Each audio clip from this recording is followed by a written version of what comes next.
വ്യവസായി ബോബി ചെമ്മണ്ണൂരിനെതിരെ കേസെടുക്കാൻ ഹണി റോസ് നടത്തിയത് പഴുതടച്ച നീക്കമാണ്. തനിക്കെതിരെ അപവാദ പ്രചരണം നടത്തിയ 30 പേർക്കെതിരെ ഹണി റോസ് പരാതി നൽകിയപ്പോൾ ഉടൻ തന്നെ കൊച്ചി സിറ്റി പോലീസ് കേസെടുത്തിരുന്നു. എന്നാൽ ബോബി ചെമ്മണ്ണൂരിനെതിരെ നടി പരാതി ഉയർത്തില്ലെന്നാണ് പോലീസ് അന്ന് കരുതിയിരുന്നത്. തന്റെ പോസ്റ്റിന് താഴെ കമന്റിട്ട സാധാരണക്കാരനായ എറണാകുളം കുമ്പളം സ്വദേശിയെ അറസ്റ്റ് ചെയ്തതോടെയാണ് കളി മാറിയത്. ഈ അറസ്റ്റിന് പിന്നാലെയാണ് ബോബിക്കെതിരെ ഹണി പരാതി നൽകിയത്. ഇത് പോലീസിനെ വെട്ടിലാക്കുന്നതിനായിരുന്നു. കർത്തവ്യനിരതരായ കാക്കിപ്പടയ്ക്ക് ബോബിയെ അറസ്റ്റ് ചെയ്യാതെ ഗത്യന്തരമില്ലാത്ത അവസ്ഥയിൽ എത്തിക്കുകയായിരുന്നു ഹണി. ബോബിക്കെതിരെ ജാമ്യമില്ലാ വകുപ്പ് പ്രകാരം കേസെടുക്കണമെന്നാവശ്യപ്പെട്ട് Honey Rose, ADGP Manoj Abraham, Kochi city police commissioner Putta Vimaladitya എന്നിവരെ നേരിട്ട് കണ്ടിരുന്നു. ലൈംഗിക ചുവയോടെയുള്ള അശ്ലീല സംഭാഷണത്തിന് ഭാരതീയ ന്യായ സംഹിത വകുപ്പ് 75 ക്ലോസ് A പ്രകാരവും IT നിയമം വകുപ്പ് 67 പ്രകാരവുമാണ് കേസ്. ചൊവ്വാഴ്ച വൈകിട്ട് 5:30 എറണാകുളം സെൻട്രൽ പോലീസ് സ്റ്റേഷനിൽ നേരിട്ടെത്തിയാണ് നടി പരാതി നൽകിയത്. പൊതുവേദികളിൽ മനഃപൂർവ്വം പിന്തുടർന്ന ദ്വയാർത്ഥ പ്രയോഗങ്ങളിലൂടെ ഒരാൾ അപമാനിക്കാൻ ശ്രമിക്കുന്നുവെന്ന് ഹണി റോസ് കഴിഞ്ഞ ദിവസം ആരോപിച്ചിരുന്നു. എന്നാൽ പേര് വെളിപ്പെടുത്തിയിരുന്നില്ല. അത് ബോബി ചെമ്മണ്ണൂരാണെന്ന തരത്തിൽ സമൂഹ മാധ്യമങ്ങളിൽ അഭ്യൂഹം പരന്നിരുന്നു. തന്റെ പോസ്റ്റിനു താഴെ അശ്ലീല കമന്റിട്ട 30 പേർക്കെതിരെ ഹണി റോസ് പോലീസിൽ പരാതിപ്പെട്ടു.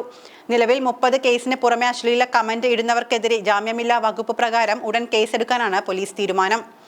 ബോബി ചെമ്മണ്ണൂരിനെ അഭിസംബോധന ചെയ്തുള്ള ഇൻസ്റ്റഗ്രാം പോസ്റ്റിലൂടെ നടി തന്നെയാണ് പരാതിക്കാര്യം വെളിപ്പെടുത്തിയത്. താങ്കൾ എനിക്കെതിരെ തുടർച്ചയായി നടത്തിയ അശ്ലീല അധിക്ഷേപങ്ങൾക്കെതിരെ എറണാകുളം സെൻട്രൽ പോലീസ് സ്റ്റേഷനിൽ പരാതി കൊടുത്തിട്ടുണ്ട്. താങ്കളുടെ തന്നെ മാനസിക നിലയിലുള്ള താങ്കളുടെ കൂട്ടാളികൾക്കെതിരെയും പരാതികൾ പുറകെയുണ്ടാകും. താങ്കൾ പണത്തിന്റെ ഹുങ്കിൽ വിശ്വസിക്കൂ, ഞാൻ ഭാരതത്തിലെ നിയമവ്യവസ്ഥയുടെ ശക്തിയിൽ വിശ്വസിക്കുന്നു എന്നാണ് ഹണിയുടെ ഇൻസ്റ്റഗ്രാം പോസ്റ്റ്. ഇൻസ്റ്റഗ്രാമിലടക്കം തനിക്കെതിരെ വന്ന അധിക്ഷേപ കമന്റുകളുടെ സ്ക്രീൻഷോട്ടും നടി പോലീസിന് കൈമാറിയിട്ടുണ്ട്. അതീവ രഹസ്യമായ നീക്കത്തിലൂടെയാണ് പോലീസ് ബോബി ചെമ്മണ്ണൂരിനെ കസ്റ്റഡിയിലെടുത്തത്. ബോബി ചെമ്മണ്ണൂർ ഒളിവിൽ പോകുന്നത് മുൻകൂട്ടി കണ്ടുകൊണ്ടുകൂടിയായിരുന്നു ഈ നീക്കം.